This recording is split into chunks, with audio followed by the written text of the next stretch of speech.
पाकिस्तान तहरीक इंसाफ की तरफ से ब्यूरोक्रेसी में से डिस्ट्रिक्ट रिटर्निंग ऑफिसर्स और रिटर्निंग ऑफिसर्स अपॉइंट न करने की पिटीशन, इलेक्शंस को डिले करने का वाज़ेह मंसूबा सामने आ गया। नाज़रीन, पाकिस्तान तहरीक इंसाफ ने लाहौर हाई कोर्ट में एक हैरान कुन और अपने जल्दी इलेक्शंस करवाने के बज़ाहिर बयानिए को बालाए ताक रखते हुए और उसकी नफी करते हुए खामोशी से एक पेटिशन दायर की कि इलेक्शन कमीशन ऑफ पाकिस्तान ने आने वाले इलेक्शंस के लिए ब्यूरोक्रेसी में से डिस्ट्रिक्ट रिटर्निंग ऑफिसर्स और रिटर्निंग ऑफिसर्स लगाए हैं, जो कि ब्यूरोक्रेसी में से नहीं बल्कि अदलिया में से लगाने चाहिए। जस्टिस बाकिर अली नजफी ने 12 दिसंबर को पेटिशन सुनते हुए 13 दिसंबर को महफूज फैसला सुनाते हुए कहा कि जनरल इलेक्शन पर कौम का काफ़ी खर्चा होता है और लेवल प्लेइंग फील्ड के लिए पेटिशनर के तहफ़्फ़ुज़ात को मलूज़ खातिर रखते हुए इलेक्शन कमीशन के ब्यूरोक्रेसी में से रिटर्निंग ऑफिसर्स लगाने वाले फैसले को मुअत्तल कर दिया और मामला लाहौर हाई कोर्ट के चीफ जस्टिस को लार्जर बेंच की तश्कील के लिए भेज दिया है, जिसके बाद अब अमली तौर पर 8 फरवरी को होने वाले इलेक्शंस बज़ाहिर अब उस तारीख को नहीं हो पाएंगे, क्योंकि अब ये मामला chief justice Lahore high court के पास चला गया है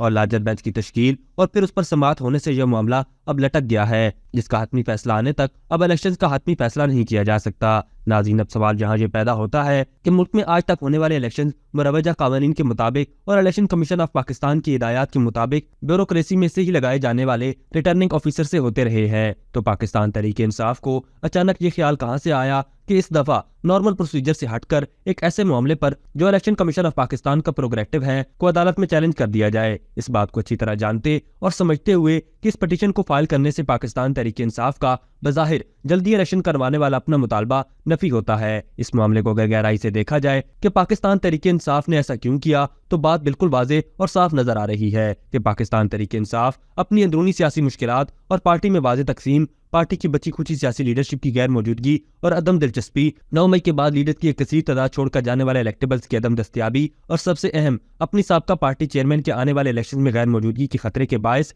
साबका पार्टी चेयरमैन की हिदायत पर अब ये जनरल इलेक्शन को किसी न किसी तरह डिले करना चाहती है, जिसमें कानूनी रखने डालने की वाज़ेह मिसाल ये पिटीशन है, जिसका मकसद इलेक्शंस को डिले करना और मुअख्खर करने के अलावा कुछ और नहीं हो सकता। नाज़रीन, अब ये बात वाज़ेह हो चुकी है कि पाकिस्तान तहरीक इंसाफ अब कानूनी हरबे इस्तेमाल करके इलेक्शन कमीशन और आला अदलिया की तरफ से दी जाने वाली 8 फरवरी की तारीख को जनरल इलेक्शन खुद नहीं चाहती और फैसले के पीछे छुपकर हीले हुज्जत तलाश करके इलेक्शन से राय फरार इख्तियार कर रही है और इस कानूनी हित की वजह से होने वाली ताखीर को भी अपने मज़मूम सियासी मकासद के हसूल के लिए इस्तेमाल करेगी, जो आने वाले दिनों में मजीद वाज़ेह होता चला जाएगा। अभी तक के लिए सिर्फ इतना ही। मजीद दिलचस्प और ताज़ा तरीन खबरों से आगाह रहने के लिए हमारे चैनल इस्लामाबाद इंसाइडर को सब्सक्राइब करना मत भूलिए, और अगर हमारी ये वीडियो आपको अच्छी लगी है तो इसे लाइक कर दें और अपनी कीमती राय का इजहार नीचे दिए गए कमेंट सेक्शन में जरूर करें।